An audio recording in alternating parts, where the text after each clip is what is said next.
If you're finding your manifestation isn't quite cutting it and you're finding it really difficult still to bring that money into you, all those relationships or anything else that you want, this moon energy, you can work with the frequency and the vibration to help to unravel it. And if you're finding repeating patterns and cycles are still happening in your life, why not watch this clip, because it's going to tell you more about how you can make those changes.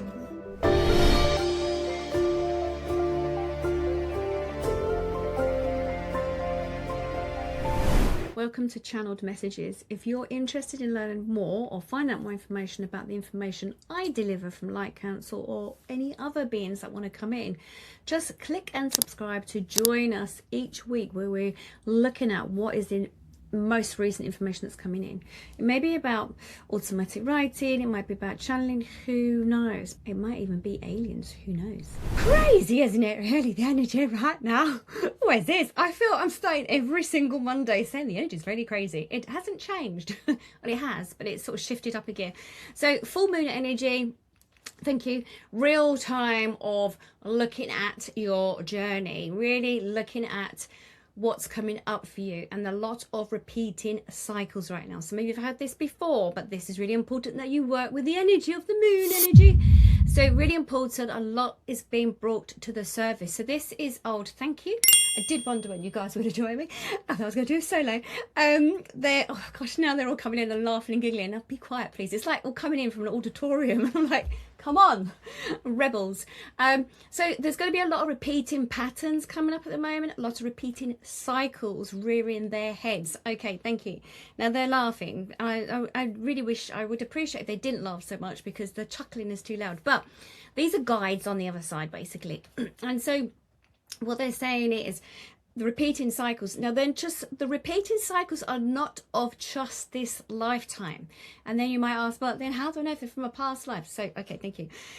So every incarnation, every time that you're here, remember your soul is traveling in your own little spaceship, your own little space vessel, shall we say, through time and space. And yes, it's going to look very different in every time that you are here on planet Earth, they said. And not all of you are going to have that existence just on planet Earth. You've been elsewhere. There's lots of star seeds that we've had for some time here, and they're always coming in the star seeds. So star seeds meaning souls that have traveled maybe from another galaxy, another planet, another dimension even. Interesting. And they've landed in the physical vessel, and there is the regular human being, of course. So what's happened is, at the moment, you're going to get those repeating patterns that are coming up, and they may not just be of this lifetime, they are also possibly from other lifetimes. Now, how do you know the difference? Is because if you look at your lifetime now, if it's something that keeps coming up, it's rearing its head, it's a cycle, means you haven't quite completed it in the last life that you're here. So you need to sort it out, basically. And this is what they've been talking about today. You need to get, I mean, I don't want to swear, really. You need to get your act together. Let's put it that way, okay? Sort it out. Really important right now to sort it out. I mean, look, you can live this existence as you are, and that's absolutely fine. But I know a lot of you are listening to this are more awakened. You're more aware of there has to be some change going on, because you're fed up of repeating the same cycle. It may be to do with relationships, money, work, whatever it is. And really now those who are becoming very enlightened, very conscious aware, a conscious awakening, are going to be aware that you need to do something right now. So that's going to be coming up. Thank you. And what they just said to me is that you are on that recycle button. It's a bit like they're giving me a washing machine from lifetimes, and it just feels that some of you get to the end of a lifetime, you leave planet Earth or wherever you've left, and you forget what you had to learn in that last lifetime. And I had this with a client today, as in the lifetimes that they had been in before and what she was doing here now. So we looked at the soul pod that she's in now, the family members, what was coming up, and why she was having that relationship with her father, her mother and her siblings. Once we unraveled that, we looked at what was like to stop that repeating pattern this lifetime. We looked at it and it made sense. And she just sat there and she went, whew, I feel I can breathe now. Because that's another thing. You might feel, if something hasn't been resolved, that in this lifetime there is something that needs to be completed. You might feel that there is a reason that you're here. Like, why am I here? And it may not be that you're going to be the astronaut or the scientist or whatever it is. It might mean that actually the feeling that you're feeling is that gut feeling in your intestines. They said, I don't know why intestines.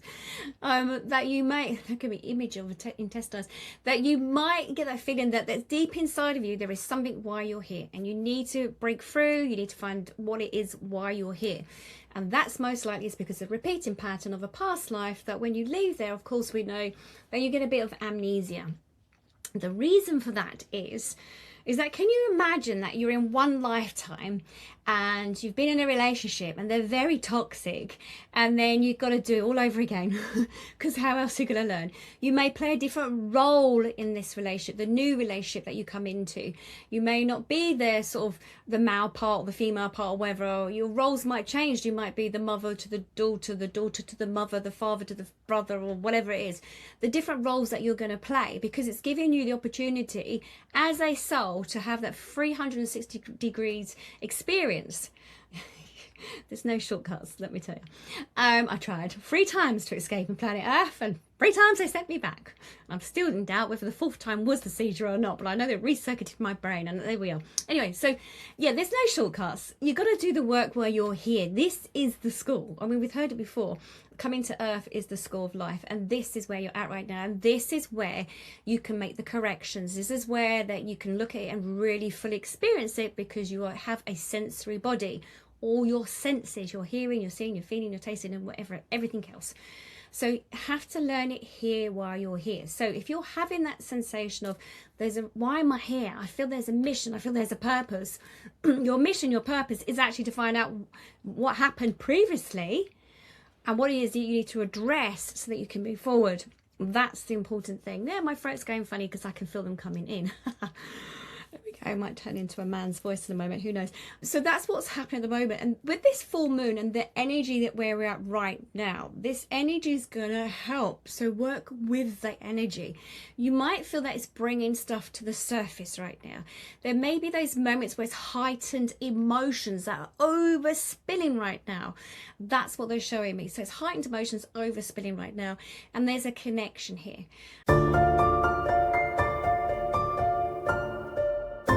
Look, you can connect to the other side. You can astral travel. You can, you can have those experiences. You can move in and out of different dimensions. But let's do it through meditation, for God's sake, because I ain't going out to rescue anybody else. I've had that a few times when someone's used drugs or something else they've used, and what happens is I all my clients I can hit, and there's quite a lot, let me tell you, it's been 10 years plus, and they go out into space where they've taken some sort of drug, and they come across to me that they're like an astronaut floating around, like they're lost in space, and I normally hear their name and I'm normally like, okay, I need to go find them. So that could be anything from overuse of alcohol or drugs or anything like that, plant substances, and they end up whizzing off somewhere else, and I've got to try and bring them back. And then when they come back, I mean, they always do come back, let me tell you, but when they do come back, they're a little bit miffed of what happened. And this gentleman was really pretty scared. But what they did show me today was that literally the substance that he had used was synthetic, and the way it had been created, the chemicals in it, actually had done something to his brain and had changed something around with these molecules. So it wasn't a natural plant base. I don't know much about that because that's not my field as such. But what they did say to me is whatever substances you put into you, if you are messing about and it's not, I mean, someone said hand-picked. And I was like, what? They started talking to me about when you're picking plant substances that you're going to use, that if it's, I mean, please, if it's not organic, if it's not free range, you really, seriously? If it's not got, you've got to be careful of chemical sprays as well, because everything has energy. Everything has energy. So yeah, so they were saying to me, plant substances that you may use, you got to be very careful that how they're grown, who's even hand picking them, believe it or not. So it makes a big difference because the energy is transferred from the person that may be collecting the medicine. So just be mindful of what you are absorbing, they just said to me. So by taking some substances, sometimes it opens you up so wide that you end up dealing with the shadow parts of yourself that you're quite scared of. So just be mindful of what you're inviting. So if you're already in a negative mindset, either through depression or you're not feeling right in yourself, what happens is it's heightened by the substances you might take. This is alcohol, this is drugs, plant medicine. It's going to heighten it even more. So that was one of the things that really came up today. So thank you. Come back to the moon energy. You might want to look at, or just taking some time out for yourself, you might want to look at today, what's coming up for you, what's been showing itself the last couple of days to you, what is the repeating cycle, what is it that you may still feel that you've got to clear, because that's coming up right now. This is a good time to sort of put it to rest. It's a good time to sort of like, what is it that you've needed, why has something been so important in your life? And again, it may be to do with relationships. It may be then, why are you having the same repeating toxic relationship? What's happened in that relationship? What's coming, to mind? What comes up with it? It may be about fearful of financial stuff. That might be coming up a lot. That's happening for quite a few people right now. Money, losing jobs, that's coming up. You want to look at that. As in, what's the underlining? What's going on deeper down in that? I know for somebody it was about them, something to do with love for them, another client, where their relationships in this lifetime as themselves, they're quite abusive. This individual learning more about themselves, knowing actually how strong they can be and the courage and to walk forward.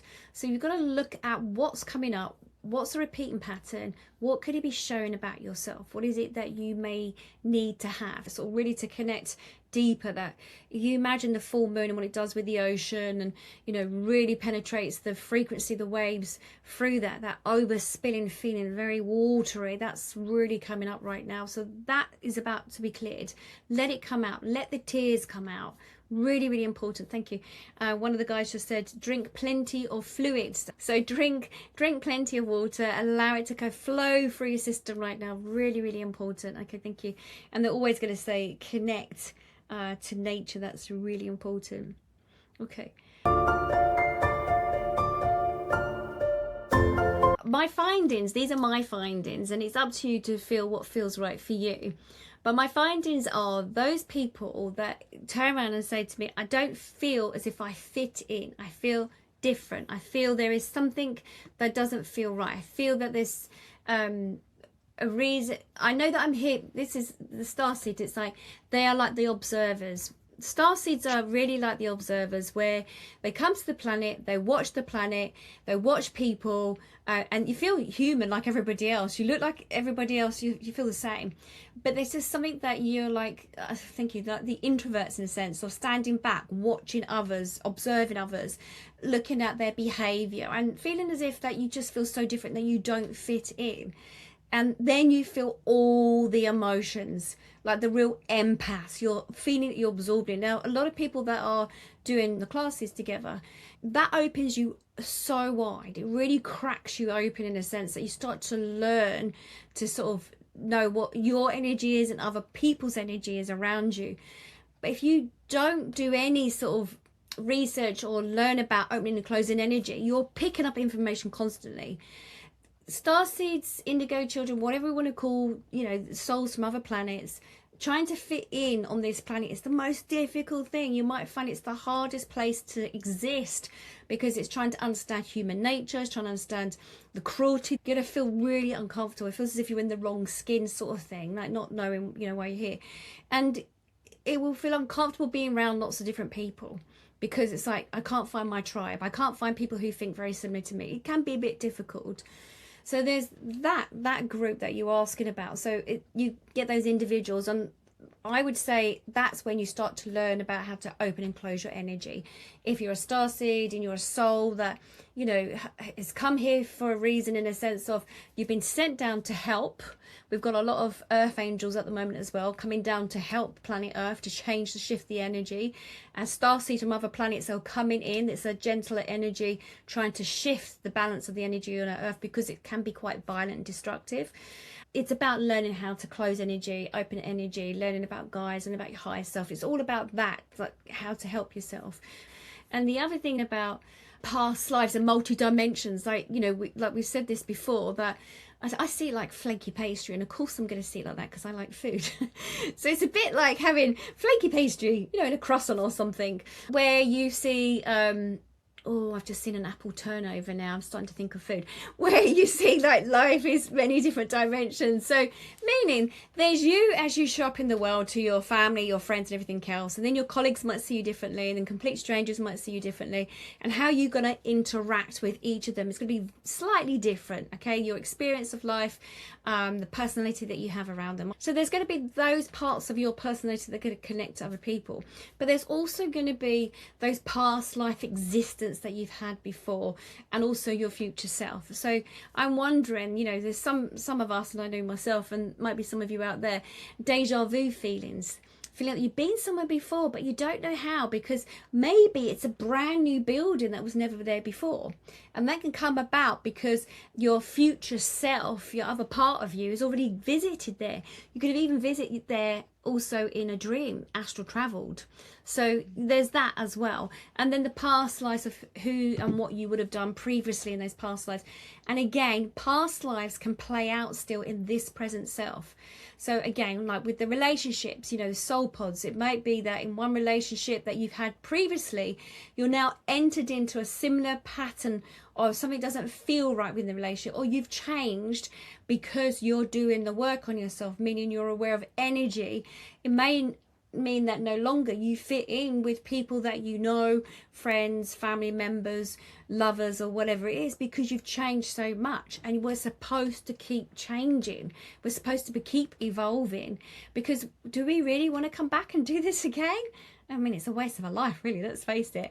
So that's the idea of being here, planet Earth, experiencing all the practicalities of this human existence, so that then your soul is evolving to the next lifetime, the next lifetime, the next lifetime. And remember, you know, we get soul contracts, you know, in lifetimes. If something has been incomplete with somebody that comes into our life, we'll get a soul contract, which means that person comes back into our life again.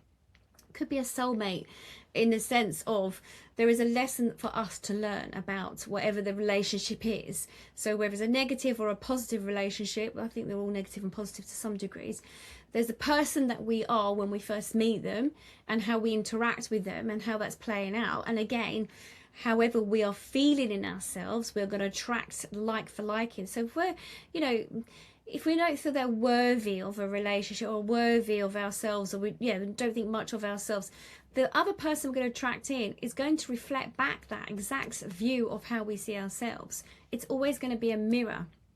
So, you know, later on when we're in a relationship, when we start seeing someone's faults, it's because we've shifted out of that and we're starting to see them as their true selves, and the energy doesn't quite match up with us anymore. This can happen in friendships and relationships, you know, lovers, family members, and the biggest thing that we're finding right now, thank you, they just said, is that wherever area of your life you're feeling more disgruntled, they said, like unhappy, that's where the question is, the answer to your question, as in what needs to shift. Because thank you, they said humans tend to push it down, try to keep the, you know, status quo. They don't like to feel uncomfortable. The full moon energy is a good place to start, especially writing.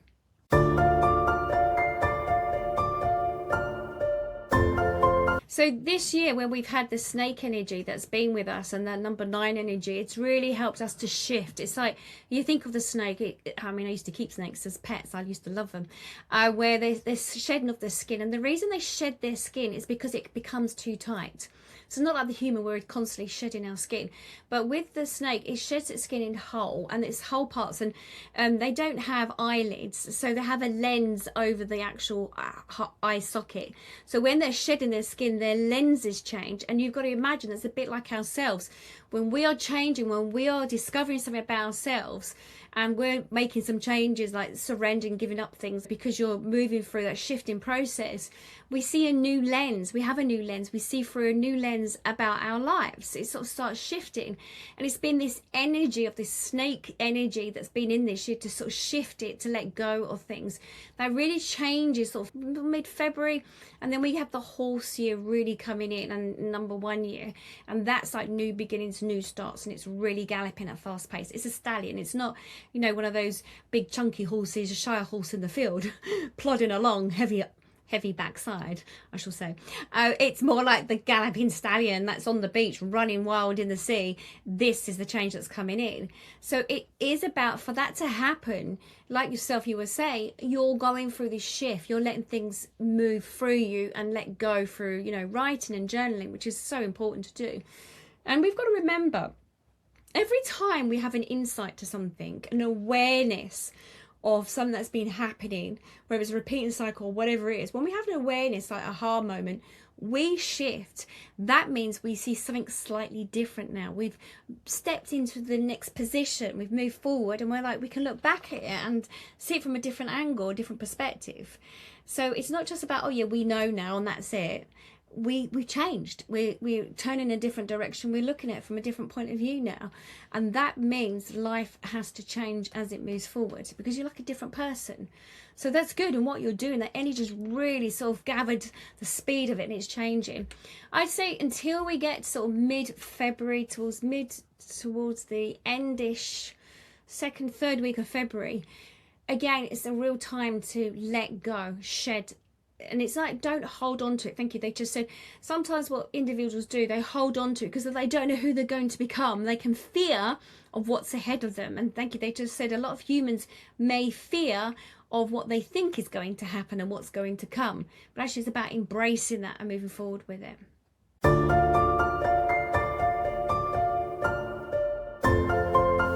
The whole thing around about money and the relationship with money, so important. So I'm going to go off a little bit and then come back to that. But there was somebody said something to me today, that they wanted to learn how to connect to the higher self and guides. And I was talking with them, and the first thing I was picking up is that, well, they don't believe in themselves. First of all, you've got to have that relationship with yourself. You've got to really start knowing who you are and understanding the process, what you're going through at any given time. So by understanding yourself better, makes it easier then to trust in your guides, your gatekeeper, your higher self. The reason for that is because if you don't trust in yourself, why the hell would you be trusting in something you can't see or hear or feel or taste or whatever, you know, because it's external from you. So you've got to have that relationship with yourself first. You've got to have that understanding of what is the issue with money, what's going on here. And for some people it can be like all connected with imposter syndrome, as in, who am I? How am I showing up in the world? You know, why would people want to pay for my services? Or why would people want to, you know, pay me for whatever it is?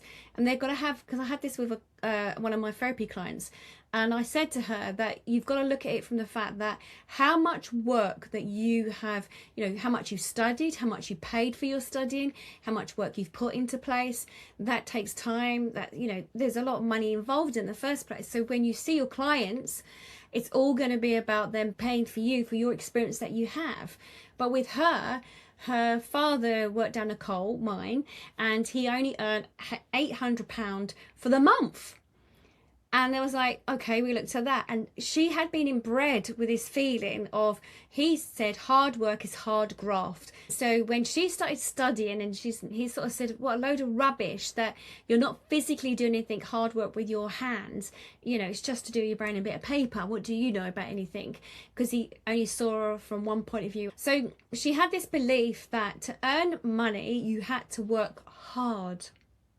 And also, what made her think that she could earn more than her father? Because he worked so hard. And in her mind, the relationship with her father, even though she was 50 something years old, but whenever she sat and spoke to her father, she felt like she was 8 years old. So it wasn't shifting. So we had to look at how we could make it shift. So yeah, we can do all the manifesting in the world and pretend that the money's there, and we can do that, and it works to some degree. But it's like, you've got to trust yourself and know that you are worthy of receiving it as well. And you've got to look at what it means to you, what you are doing. But she had to look very deep inside herself and go, what is stopping me? And a lot of that was imposter syndrome and the belief that she felt that her father had about her. So she had to feel valued. She had to know she was worth it, that what the work that she was doing, She was changing people. She was helping to give them or facilitate them to help them to change their minds or to change their clients, how they felt about life in general. I think a long time ago when I first started, I was like, wasn't earning any money. And it was like, well, why am I doing this? And I know I got my own house, a bit like yourself. We've got to pay our bills. We have to survive. This is what we do. But it's like, okay, now I need to, with my spare time, I can now do everything I can to put information out, something that I can give to people around the world. Just keep sending it out and keep improving upon it and have the energy with it. So it's like, we've got to put that stuff out because it's going to be out there for a long time, that information. And every so often look at it and go, and I look at some of my stuff and go, oh my God. And I'm like, oh, cringeworthy. And I know, oh, I've changed so much. So we need to keep updating the information we're sending out, put it out constantly. And we need to be doing that. And it is manifesting, as in the sense of feeling what it feels like when we've got that money just flowing in. So my feeling and what I receive from my guides, daily when I have conversations with them, is that what we send out, we receive back. So we're sending out love, light, and we are sending out beautiful information, and we're trying to help others. We receive it back in different value, and there is money attached to it. So we've just got to keep sending out and not giving up on it, and just keep sending out and wait for it to come back in. It will catch up, and then before you know it, you'll go, oh my God, there's an avalanche. It's there. But it's that belief of not to give up. It's that belief that you are going through so many changes right now. You want to meet the energy of where you're at in yourself. Because that's what we're here for. People like ourselves that are sitting here listening to this, us as light workers, we're here to create and to help change the energy on the earth. So directly we do that, we know we're of worthy, we're of value, and that's when the frequency, the high frequency of money which we put on our planet, energy of that, humans sort of feel that, money is all the way up there. We've got to shift that belief to some degree, because if we have put money all the way up there on a high frequency, if we don't have it, our energy drops. So we need to go, right, okay, what else is a high frequency? So, what I do is literally I take snapshots and videos of things that make me really happy. Now, it might have nothing to do with money at all, but because I'm constantly working on my frequency, it comes in. My grandson makes me laugh. I'm splashing the puddles with him, my yellow wellies on, my little, bumblebees on them, and I'm laughing and giggling, and I feel it in my heart. When people have lack of something, they're feeling in their head, their control tower. And then what happens in your control tower, it sends information to the rest of your physical body. And then your physical body is feeling, I don't have it. So really important that when you are manifesting, when you're wanting to create change, is to keep your frequency as high as you can when you are aware of it. So for me, it's like, and I'm not talking about eating chocolate cake, but I mean, that's very nice too. But it's not going to give me that high frequency. Not necessarily means something else to me. Something that gives me high frequency, anything that makes me laugh, giggle, or when I'm totally relaxed and I'm in the bath and I'm like, oh, this is lovely. My whole body is feeling it and experiencing it. So you've got to work with your body with it. So the brain gets in the way. So I have got lack of something. It's going to send messages to the rest of your body, and then it's going to mess with the chemicals, mess with the frequency, and that's what you're putting out into the universe. It's just vibrating like a magnet, giving me more of less of what I need or what I've got or whatever it's coming back to me. But if it's the other way around and you're like, I'm playing with my little grandson, or I'm sitting by the river here, or I'm getting excited. I'm going on a train on Thursday up to London, and I'm really excited. So all week it's making me feel excited about it, and so that's elevating my energy, and that's the high frequency. High frequency, what we've given to money, the high frequency comes in. So whatever we give high frequency to, we need to match it. And if it means me getting excited about going on the train, which I just naturally am anyway, which is quite sad, but I know I'll count sheep on the fields. But it's exciting, the buzz of the energy of going into London. I mean, I'm on the way back, I'll probably be so grateful to come back to the fields. But in the meantime, I'm excited. So find things that make you feel excited and happy. Connect with energy like that. And then that raises your frequency, and that connects to high frequency of what you've given to anything that you want in life that gives it. Remember, you've got to match the frequency. If you rate love or money or moving to a house, if you're rating it really high, then the rest of the time you've got to make sure you match that energy. That frequency then comes to it. It could be anything that you want, but you've got to match the energy. Otherwise, if it's like, I have lack of it, or like you're aware that you don't have it coming in, you're just going to make that energy the same. It's just going to keep repeating on cycle.